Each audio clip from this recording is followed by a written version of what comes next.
Pasamos al señor Juan Fernando López Aguilar, en nombre del Partido Socialista Obrero Español. En absoluto. Muy buenos días a todas y todos. Y gracias por estar aquí, gracias por haberme invitado, gracias por habernos hecho participar de esta conversación en este tramo final del encuentro que ustedes han organizado. Mi máximo respeto a lo que ustedes representan, un colectivo de personas motivadas, profesional, intelectualmente, además, por la investigación científica en el campo de la salud, epidemiológica, sanitaria, por la aplicación de un objeto de claro interés general y de claro interés público como es la salud pública y la preservación de la salud en todos los ámbitos a su alcance y en particular en una iniciativa legislativa que está teniendo lugar en el Parlamento Europeo. He escuchado a mis compañeros y esto me brinda ocasión, en segundo lugar, de intentar complementar, compartiendo prácticamente todo lo que he escuchado,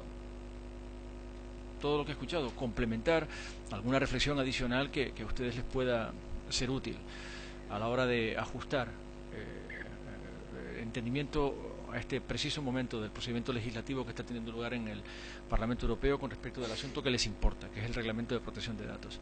El primero es el de la propia naturaleza del Parlamento Europeo. El Parlamento Europeo es ahora legislador, por fin, legislador europeo. Esto es importante que se sepa, porque nunca se sabe lo bastante. Es importante que se sepa. El Parlamento Europeo no solamente declara o resuelve sobre asuntos globales, es que legisla, y legisla además en materia de derechos fundamentales, y la privacidad lo es. Lo era en la Constitución española desde el 78, artículo 18.4, y ahora lo es en lo que podemos llamar Constitución Europea, el Tratado de Lisboa, con su Carta Europea de Derechos Fundamentales. El Tratado de Lisboa reconoce el derecho a la privacidad como un derecho fundamental en el artículo 8 y en la Carta de Derechos Fundamentales de la Unión Europea en el artículo 16. Y es derecho vinculante, con el mismo valor jurídico que los tratados. Por lo tanto, es un derecho fundamental. Y ahora resulta que el legislador europeo está actuando a través de un reglamento que actualiza una directiva de protección de datos de 1995. Esto es un salto cualitativo, lo ha señalado muy bien Gaspar, porque un reglamento no necesita transposición. Es directamente vinculante en todos los Estados miembros, directamente invocable por los ciudadanos ante tribunales. Es una ley europea. Y me gusta subrayar que es la primera vez en que una ley europea desplaza directamente nada menos que a una ley orgánica española, la Ley Orgánica 15/99, que es la ley orgánica en vigor de protección de datos. Entonces, es la primera vez que esto va a pasar. Una ley europea desplaza a una ley orgánica española que desarrolla derechos fundamentales. No es exacto que la seguridad haya quedado fuera porque la seguridad se blinda, porque la seguridad escapa a la actualización de la mejor protección de la privacidad. Sucede que la cuestión de la seguridad, la aplicación a efectos de las llamadas Law Enforcement Agencies, que antes se evocaron aquí, es decir, servicios de inteligencia, policía y cooperación judicial penal en la investigación y persecución de los delitos, no está susceptible de armonización de acuerdo con lo previsto en el propio Tratado de Lisboa, en el espacio de libertad, justicia y seguridad, en modo que, conformando un paquete con el reglamento, que así se ha denominado paquete de protección de datos, acompaña al reglamento una directiva, que es la actualización de la actualmente en vigor, dirigida esta vez a las fuerzas y cuerpos de seguridad y a la justicia penal. Pero también estas reciben una clara actualización. ¿Cuál es el motivo de la actualización? Pues evidentemente, se ha evocado ya, no necesito dedicar un minuto a eso. Una revolución tecnológica impresionante, la que ha tenido lugar entre 1995, año de la directiva, y este año, 2015. En 20 años, una revolución tecnológica impresionante. Y por tanto, un uso masivo de Internet, una multiplicación por millones de los usuarios de Internet, una extensión sobre todo de la posibilidad de penetración de todo tipo de intereses en el mundo digital, particularmente intereses empresariales. Entonces, el esfuerzo del reglamento, esto tampoco me entretendré en ello porque está muy presente aquí, es claramente reforzar el derecho fundamental de los ciudadanos a la confidencialidad de sus datos personales, a su privacidad, al manejo de sus datos personales, a lo que se denomina la autodeterminación informativa, los datos que conciernen a las personas. Y esto se traduce en nuevas obligaciones para los gestores y procesadores de datos, se traduce en nuevas obligaciones para los Estados miembros que velen por el cumplimiento del reglamento cuando entre en vigor, se traduce en una armonización general del derecho europeo que conglomera la Autoridad Europea de Protección de Datos y a las autoridades nacionales de protección de datos, en el caso español a la Agencia de Protección de Datos, y se traduce también en un refuerzo de todos los derechos individuales de rectificación, de cancelación, lo que se denomina el derecho al olvido, con todas las limitaciones que plantea tecnológicamente, de cancelación de los datos que puedan afectar a la persona. Por lo tanto, la intención es buena y el trabajo ha sido serio. Yo he presidido la Comisión de Libertad, de Justicia e Interior durante los 5 años de la pasada legislatura y, por tanto, he presidido todos esos trabajos legislativos y ha sido no solamente un trabajo concienzudo, bastante esforzado, sino en el que me he empleado muy a fondo. Es un trabajo en el que me involucré como presidente de la Comisión Legislativa de Libertad, de Justicia e Interior en todos los consejos de ministros de Justicia e Interior de los 5 años de la pasada legislatura, porque en todo se hablaba de esto. Yo represento al Parlamento Europeo en esos consejos de ministros y tenía la obligación de marcar ese punto. ¿Por qué? Porque resulta que el procedimiento legislativo europeo no acaba en el Parlamento Europeo, como ustedes saben perfectamente.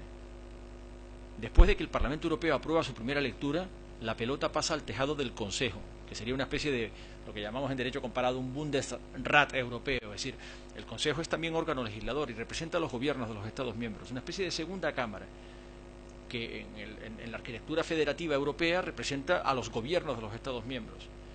Pues ese Consejo ha mareado la perdiz de manera inconclusiva, todavía a día de hoy no desbloquea el reglamento de protección de datos. Y yo le he exigido al Consejo que desbloquee el reglamento de protección de datos, y cuando el Consejo ha insistido muchísimo, porque el Consejo de Justicia e Interior, como imaginan, está muy motivado con la seguridad, en que el Parlamento Europeo apruebe un PNR europeo, lo ha mencionado Teresa, un PNR, Passenger Names Record, por sus siglas en inglés, es un registro de pasajeros que permite elaborar ficheros a partir de los datos que los pasajeros ponen a disposición de las compañías en la contratación del billete. Yo les digo, si ustedes quieren PNR, desbloqueen el reglamento de protección de datos. Ahora sucede que cuando el Consejo adopta una posición común que todavía no la ha adoptado, regresa de nuevo al Parlamento y habrá oportunidad de reconsiderar esta cuestión. Por tanto, les quiero ofrecer cauce de diálogo y apertura para esa flexibilidad que ha invocado Teresa, porque ustedes representan un interés legítimo, digno de ser considerado, y el procedimiento legislativo europeo, como imaginan, por su alcance, por la enormidad de su alcance, 500 millones de personas, 28 Estados miembros, y por la enormidad del Parlamento Europeo, más de 700 parlamentarios involucrados, y la Comisión de Libertad, de Justicia e Interior sucede que no solamente es la comisión de mayor carga legislativa del Parlamento Europeo, cerca del 24% de todo el procedimiento legislativo del Parlamento Europeo lo ha ventilado la comisión que yo he presidido, sino además la más numerosa. También en la Comisión Legislativa pues integra intereses muy complejos y el procedimiento legislativo tiene esa complejidad, pero está obligado a escuchar y está obligado a ser poroso, a la interlocución con los intereses legítimos que penden de la solución que al final se ajuste, de lo afinada que sea la solución legislativa final. Esa solución todavía no ha llegado y estamos a tiempo de escuchar este punto de vista. Solo quería decirles que del conocimiento que tengo, el Parlamento Europeo no desatendió a la comunidad científica. El Parlamento Europeo argumentó en un equilibrio final, que es el que resultó de la votación en LIBE, luego transportada al Pleno, de una forma que a ustedes no les parece satisfactoria. He leído su documentación y respeto muchísimo su punto de vista y su preocupación. Y ahora, habiéndome pues detenido en estos documentos para esta conversación con ustedes, pues reconozco que hay una posición muy sólida, un caso muy sólido de argumentación desde la comunidad científica relacionada con el campo de la salud pública, de la investigación de enfermedades raras, de epidemias o de la vinculación de determinadas patologías con otras enfermedades que luego se desarrollan y que requieren incluso su comparación estadística con personas sanas. Es decir, comprendo ahora argumentos que no están al alcance de una lectura menos detenida, pero quiero decirles que el Parlamento Europeo, como imaginan, integró muchos puntos de vista y la documentación que consulté y que he consultado me dice que el Parlamento Europeo creyó encontrar en la votación una solución de excepción a la investigación médica por razones de salud, que tiene un claro interés público. La conjugación de los artículos 81 y 83 como resultaron, el 81 dedicado a la salud pública del reglamento y el 83 dedicado a la investigación científica. El 81 es salud pública, el 83 es investigación científica, pero en ambos hay una remisión a excepciones, además de un margen de maniobra en los Estados miembros para luego concretar esas excepciones. Yo sé que a ustedes las excepciones contempladas en la actual redacción no les parecen satisfactorias, les parecen ambiguas, parecen peligrosamente restrictivas, pero lo cierto es que el Parlamento Europeo considera que existe, claro que existe margen para la investigación científica en la redacción que resulta de la primera lectura que adoptó el Parlamento Europeo, y margen para contemplar las excepciones necesarias. No es verdad que se las haya ignorado, ni que se las haga imposible. He leído los documentos, casi todos en inglés, las señalan como unworkable, imposible de funcionar, impracticable. El Parlamento Europeo, en los documentos que consulté en el procedimiento legislativo, piensa que es workable, que la investigación científica es workable, de acuerdo con esta. Sé que ustedes no están de acuerdo, pero lo único que quería decir es que el Parlamento Europeo no ignoró este punto de vista, solo que, evidentemente, la redacción alcanzada hasta el momento no les parece satisfactoria y su interés me parece legítimo, digno de ser atendido. Y, por tanto, estoy aquí también para escuchar, para permearme, como he hecho, documentándome sobre esto, de su punto de vista, e intentar trasladarlo a la fase legislativa que aún tenemos por delante. Porque cuando el Consejo adopte su posición común, se establece el llamado trílogo, que lo he presidido muchas veces. Muchas veces. Un trílogo es una conversación ya a cara de perro y sin traductores e intérpretes con el Consejo delante de la Comisión para afinar la segunda lectura del Parlamento Europeo. Y ahí hay margen de maniobra. Por lo tanto, me comprometo a tomar nota de lo que he escuchado y a intentar ayudar a este propósito. Solo termino diciendo que es bueno que de estas conversaciones, quienes tenemos en un momento pues dedicación a la política y a la representación en el Parlamento Europeo, donde estamos obligados a sumar para sacar iniciativas legislativas que luego dialogan con el Consejo, es bueno que se consolide esta práctica de conversación con los colectivos interesados. Solo termino diciéndoles que en mi experiencia, he estado 5 años en el Parlamento Europeo, en la pasada legislatura, solo vi 2 iniciativas legislativas que concitaran una constelación de lobbies, que así se denominan en el derecho europeo, lobbies buenos y lobbies malos, como en el colesterol con el colesterol se suele decir. Es decir, hay lobbies que movilizan intereses alrededor del Parlamento Europeo por intereses que no son plausibles ni de recibo, y otros que sí lo son, pero en todo caso hay 2 iniciativas que concitaron una impresionante concentración de interés. Una fue la directiva del tabaco, que a ustedes también les importa. No se pueden imaginar cómo se desató el big money y el big business y la gran industria con la directiva del tabaco que finalmente aprobamos y que por supuesto no satisfizo a los tabaquistas y a los tabaqueros. Y el reglamento de protección de datos fue impresionante porque la resistencia de los gigantes en la red fue crudísima. Google, Amazon, Facebook, estos llamados the giants en la red desataron una impresionante actividad logística para interferir en el procedimiento legislativo. Y créanme que esto merece ser notado porque da cuenta de la importancia de lo que está en juego cuando se legisla a la escala europea. Una legislación que luego va a ser vinculante a una escala tan tremenda, 27 Estados miembros, 28 ahora, 500 millones de personas. Merece la pena que en estas conversaciones se resalte la importancia que tiene el Parlamento Europeo, a veces subestimado pero decisivo, en este ámbito que a ustedes les importa. Concluyo reiterando mi buena disposición a tomar nota de esta información que ahora he afinado en relación con lo que está en juego e intentar que en el trílogo este interés consiga hacerse valer. Gracias.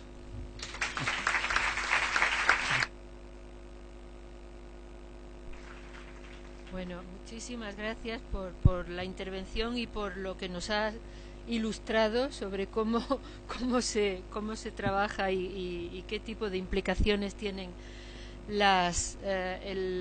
reglamentos y leyes que se tratan en el Parlamento.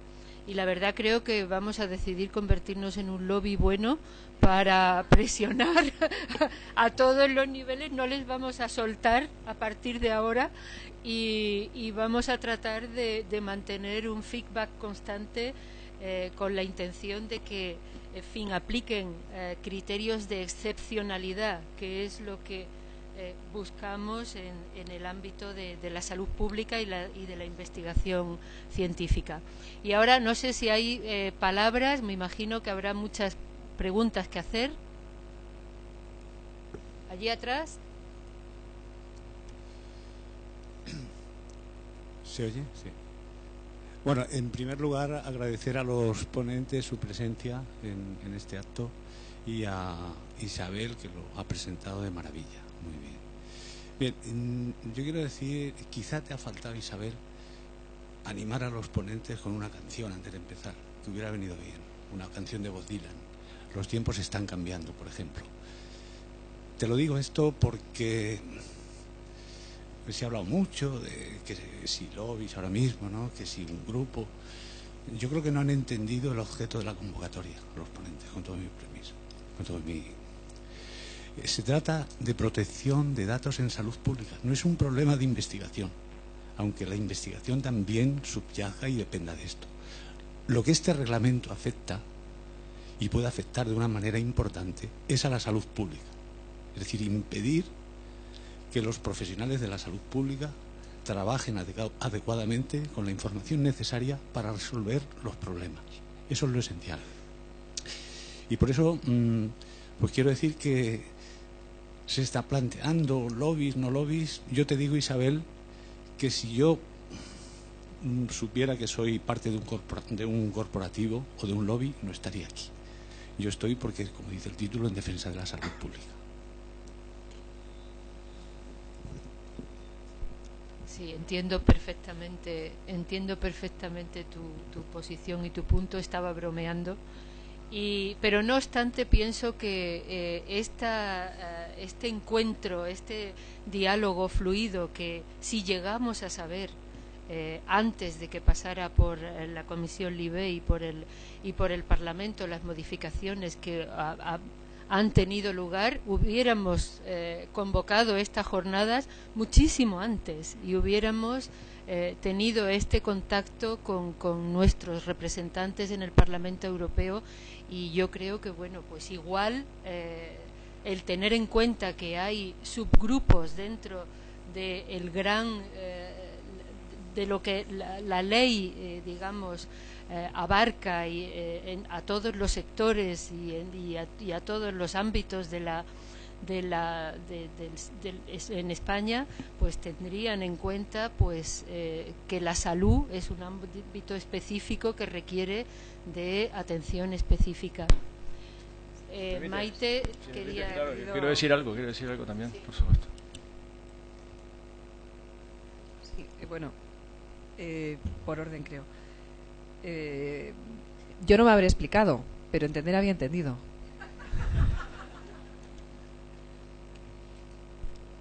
Quería solo decirle que no tenga en el Parlamento hay más de 4.000 y pico de lobbies acreditados, son legales, no hay ningún problema. La palabra lobby no tiene que verse como una cosa despectiva. Yo he empezado mi intervención diciendo que no sabía, o sea, un político no sabe de todo. Es estúpido decir que uno sabe de todo, pues entonces no sabe de nada.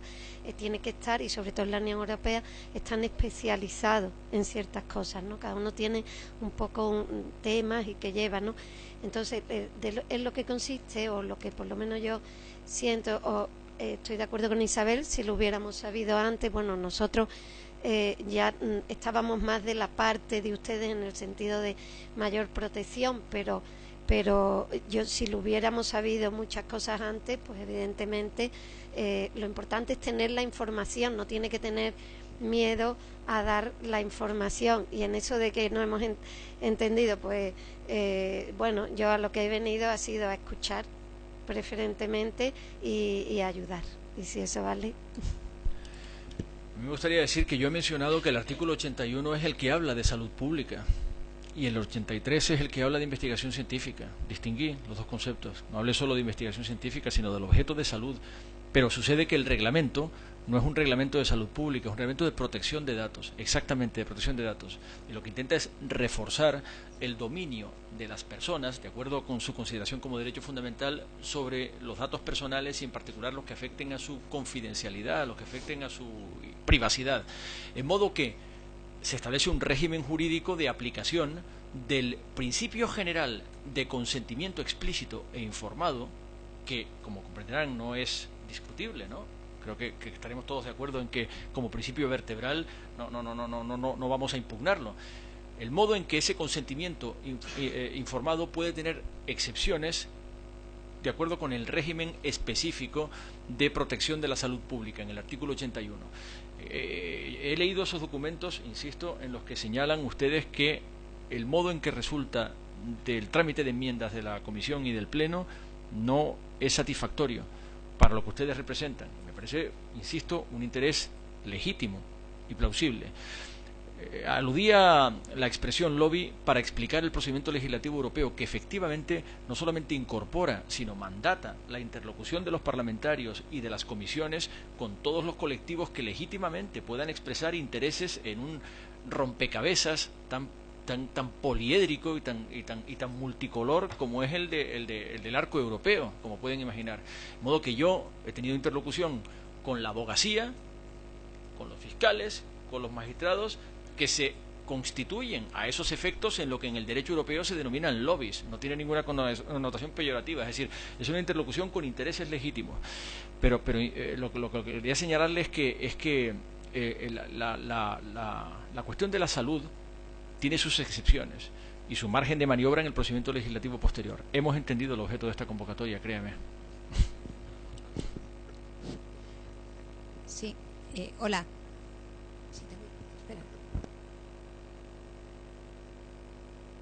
Hola, yo soy Beatriz Pérez, trabajo en el Centro Nacional de Epidemiología también, en epidemiología de cáncer y epidemiología ambiental. En primer lugar, quería agradecerles a todos el haber venido. Para nosotros es un honor contar aquí con representantes que van a poder ser capaces de transmitir nuestras preocupaciones al sitio donde se gestiona y donde se legisla y donde se organiza las normas por las cuales nosotros nos vamos a tener que regir. Entonces, en primer lugar, sobre todo, agradecer que se hayan acercado hasta aquí y agradecer además la pedagogía mutua. Nosotros tenemos que aprender cómo funciona esto. Yo no le encuentro nada peyorativo al término lobby. Creo que en salud pública hacemos lobby con los temas de la salud pública, pero hacemos quizá poco lobby organizativo en el sentido de hacer valer la salud pública como herramienta para la salud de la población, y deberíamos potenciar esas facetas. Hacemos más lobby contra el tabaco que a favor de la salud pública como profesión y como actividad profesional, generalmente además de funcionarios, como estábamos hablando antes. Eso por una parte. Por otra parte, sí que quería decir también que sí hemos tenido sensación de que en el Parlamento no se ha contemplado de manera sensata, desde nuestra perspectiva, obviamente, las excepciones de salud pública, y que las diferencias en investigación en salud pública y en vigilancia en salud pública muchas veces son muy sutiles. Como estaba planteando esta mañana una compañera cuando ha intervenido, en un comité de ética te pueden decir que tú estás haciendo vigilancia de la salud pública si publicas los resultados en un boletín epidemiológico, pero como se te ocurra mandarlo a una revista, entonces ya te dicen que es investigación. Y lo que no puede ser es que tenga una regulación diferente según el destinatario del mensaje, cuando el mensaje es exactamente el mismo. La información que se produce en epidemiología y la información que se produce en salud pública es siempre parte de la vigilancia de la salud pública. La epidemiología es información para la acción, y la difusión de los resultados sobre cosas que son beneficiosas para la salud o riesgos para la salud tiene que difundirse el máximo posible, y eso forma parte de nuestra actividad. Por tanto, esa disquisición entre lo que es investigación y lo que es actividad de servicio en salud pública muchas veces es una barrera que es muy, muy difícil de delimitar. Y sin embargo, cuando nos hacen pasar la barrera y nos consideran investigación, nos encontramos con unas trabas que dificultan muchísimo nuestro trabajo.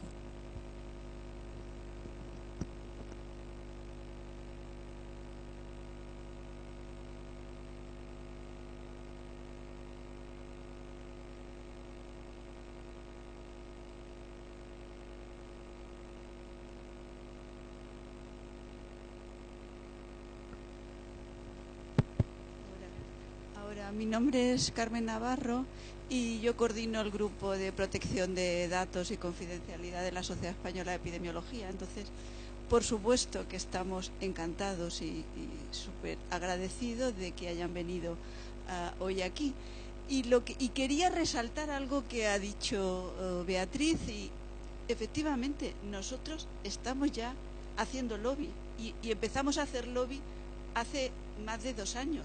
De hecho, ya tuvimos alguna conversación con López Aguilar, probablemente con no demasiado éxito. Es decir, supimos, yo creo que en parte, transmitir nuestra preocupación, pero seguramente no con el éxito como para que luego se vieran determinados matices, como se ha visto finalmente con lo que se aprobó, con las enmiendas que se aprobaron al artículo 81 y al 83. Pero, y lo he dicho esta mañana en mi intervención, nosotros estamos convencidos como grupo de que si explicamos bien las cosas se nos va a entender, y seguro que tiene que ser posible conciliar los dos derechos, es decir, la protección a la intimidad, a los datos, etcétera, y el derecho a la salud y el derecho a la investigación en salud. Y lo que les quería pedir es que nosotros, que somos súper inexpertos en el ámbito del lobby y además somos nada comparado con Google, etcétera, pues también que nos echen una mano y que nos digan qué más tenemos que hacer, a dónde tenemos que ir y qué más podemos hacer para hacernos oír. Gracias.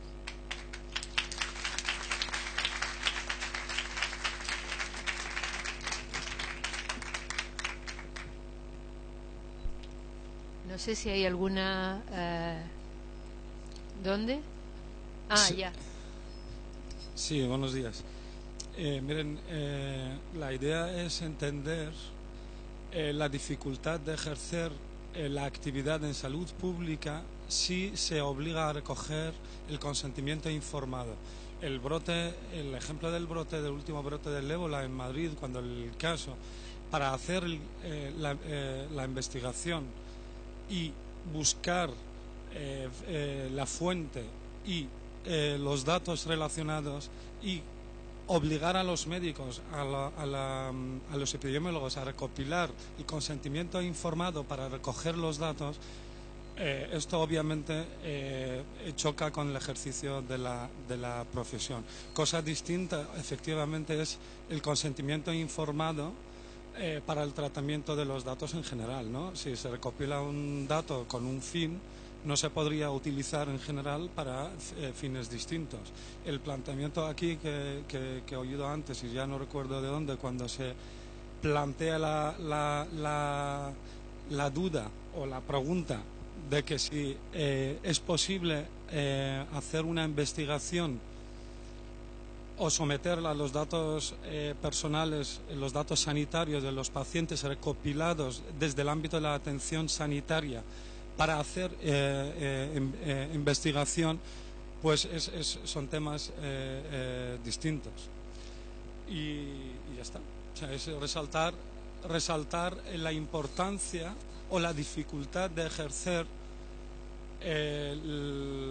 la actividad desde salud pública si se obliga al consentimiento informado en el día a día del trabajo de los médicos. Gracias. Si me permite un pequeño comentario. En el procedimiento legislativo, el trámite de enmienda puede ser muy farragoso, pero es muy difícil de controlar. No hay una sola tecla que puedas pulsar para controlar, porque todos los parlamentarios tienen derecho de enmienda y las fuentes de información de los parlamentarios son múltiples. De modo que efectivamente se interpusieron algunas enmiendas de contenido razonable y aquellas que fueron objeto de un consenso mayoritario, pues es lo que resultó en el texto final. Pero después he visto la valoración. Ustedes ya creo que están articulando su capacidad de respuesta, además de la de interlocución, y he visto una valoración muy afinada con respecto de los contenidos de las enmiendas. Como es lógico, la redacción, todos los documentos que he visto, ustedes los han producido, es en inglés. Saben perfectamente lo que están haciendo, están dirigiéndose a lo que es la lengua franca en las instituciones europeas, que de un tiempo a esta parte, sobre todo después de la última presión, es el inglés. Pero en esa valoración lo que hay es ya un material de trabajo muy concreto, es la enmienda que resultó aprobada y por qué les resulta a ustedes insatisfactoria. Lo que yo colijo leyendo los documentos que ustedes me han facilitado es que les parece que la excepción, que efectivamente existe, es ambigua y puede dar lugar a interpretaciones restrictivas, pero la excepción existe. Las razones de interés público contemplan emergencias sanitarias. Yo creo que el caso del ébola entra sí o sí dentro de la excepción de interés público, razones de interés público en todos los Estados miembros. Una investigación frente a un brote que ha alarmado tanto y que se ha mostrado tan viral y tan letal, pues evidentemente tendrá una consideración relevante, de seria razón de interés público, para excepcionar el régimen del consentimiento informado. Pero en la medida en que a ustedes les parece ambiguo, que ahora veo que los documentos que ustedes han producido pues están afinando claramente esa capacidad de interlocución, todavía estamos a tiempo de hacer valer ese interés en el procedimiento legislativo que tenemos delante. Yo insistiría, bueno, cuando la señora nos ha dicho que les ayudáramos, ¿no?, en esta tarea, yo le diría que ustedes han empezado bien, que han puesto las bases para que sea este el canal pero yo lo que sí les diría es que insistan, o sea, los lobbies que más éxito tiene, y en el Parlamento nosotros recibimos, por darle una idea, yo recibo diariamente en mi correo más de 500 al día, mensajes que piden, que hacen, o sea, es muy complicado si tú no estás especializado en una cosa, absolutamente seguirlo todo. Yo creo, le doy por la insistencia en el seguirlo, las personas que lo sigan, estar todo el tiempo detrás de los diputados, porque lo que se dice de que ya lo hemos entendido y que todos lo hemos entendido no tiene nada que ver con lo que luego allí se haga. Por ejemplo, con el tema del terrorismo, que no tiene nada que ver, pero que yo pongo ejemplos de cosas que conozco y sé.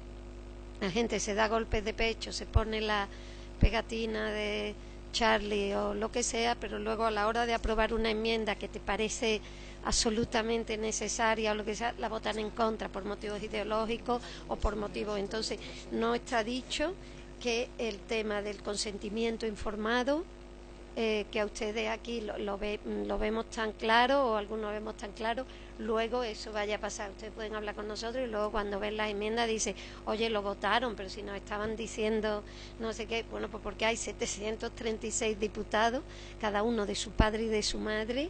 El Parlamento está hecho, bueno, no quiero decir ningún grupo político peor que otro, pero incontrolable, un poco como ha dicho también Juan Fernando, y yo personalmente que esto lo veo legítimo, esta exigencia yo la veo legítima. Siempre también he dicho en mi discurso que siempre hay un poquito que ceder, no puede ser que uno lo vea diáfano como yo lo veo en otros temas, que digo, ¿cómo no lo pueden entender?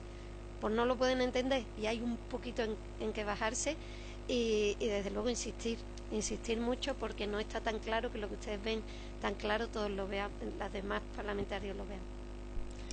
Telegráficamente, desde luego, por mi parte, en primer lugar, yo les doy las gracias a ustedes porque he aprendido muchas cosas a lo largo de esta jornada, o sea, que es lo contrario, estamos a su disposición, a su servicio, y además los agradecidos somos nosotros.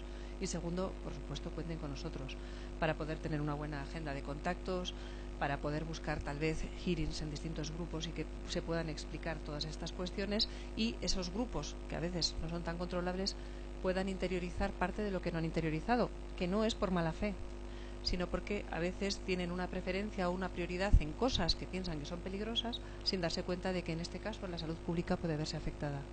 Por tanto, por supuesto, estamos a disposición.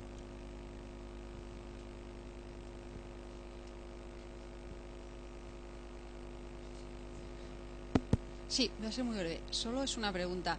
A mí me sorprende, como ciudadana, ¿no? Les agradezco que estén dispuestos a escuchar, pero lo que me sorprende es el algoritmo, el orden del algoritmo. Es decir, hay un artículo 81 que ya se ha hecho, que ya se ha redactado, que sí, que se pueden hacer enmiendas, pero el algoritmo debería ser inverso. En lugar de escuchar, ¿no deberían haber preguntado a la Sociedad Española de Epidemiología, a la Europea o algo así? Quiero decir, sí, bueno, yo hablo como ciudadana porque no soy ni epidemióloga ni médico, pero me parece que es más lógico desde el punto de vista quizá de un ingeniero que primero pregunten y luego escuchen. Nada más, y gracias. No, yo quiero en un espacio muy corto, hemos tenido intervenciones perfectamente acotadas en 10 minutos. Intenté dar cuenta de la enorme complejidad de un procedimiento legislativo en el que el Parlamento Europeo ha consumido 5 años sin perder un segundo, extremadamente exigente. Un reglamento europeo que es una de las muchas iniciativas legislativas adoptadas en la pasada legislatura por la Comisión de Libertad de Justicia Interior, todo el paquete de asilo, todo el paquete Schengen, todo el paquete de inmigración regular, además del reglamento de protección de datos, además de todo el paquete de armonización de derechos procesales en la Unión Europea, que es la interlocución con jueces, abogados y fiscales, y un reglamento de protección de datos de escala paneuropea, 28 Estados miembros. Como comprenderá, los parlamentarios mantienen una ventana permanentemente abierta a la interlocución múltiple. A Teresa le sucede que recibe 500 correos todos los días, exactamente lo mismo que a mí, además de tener la agenda siempre saturada de interlocución múltiple en 1000 direcciones con todas las personas que te solicitan una entrevista. Ahora, que eso se interprete como que el Parlamento Europeo ha pecado de frivolidad por adoptar una enmienda sin haber preguntado antes, no es una conclusión razonable. No es una conclusión razonable, entre otras cosas, insisto, porque la investigación en materia de salud, además de las excepciones al régimen general del consentimiento por razones de salud pública, está contemplada en la redacción final, de una forma que a ustedes no les parece satisfactoria, que les parece ambigua o que puede ser interpretada restrictivamente. No está escrito cuál pueda ser la casuística, incluso en el caso de que ese texto fuera el definitivo, que no lo es todavía. No está escrito, pero en todo caso lo que le ofrezco es que, como el procedimiento está vivo y tiene este recorrido que es el de la dimensión tremenda de la legislación europea, todavía estamos a tiempo, insisto, de tomar nota a la vista de la valoración que a ustedes les ha merecido la redacción que resultó de un trámite que no fue frívolo ni irreflexivo, sino muy concienzudo y que consumió muchísimas horas de trabajo, además de componer intereses, como puede imaginar, insisto, a 50.000 bandas, que es como se hacen las cosas en el Parlamento Europeo. Pues yo creo que tendríamos muchísimas preguntas más, pero no vamos a insistir.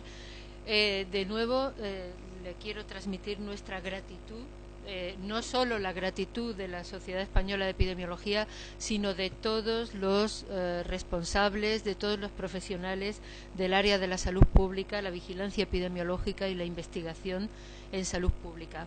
Y la certeza de que no vamos a abandonarles en este trance y en los escalones que aún quedan hasta que este reglamento, que acabamos de saber que será de aplicación inmediata sin necesidad de transposición, hecho que nos inquieta todavía más. Así que vamos a seguir en contacto permanente y estaremos atentos a lo que ocurra en el Consejo, y una vez que ese documento salga del Consejo, no duden que volveremos a contactar. Muchísimas gracias a todos y voy a pasarle la palabra al presidente de la Sociedad Española de Epidemiología para que cierre.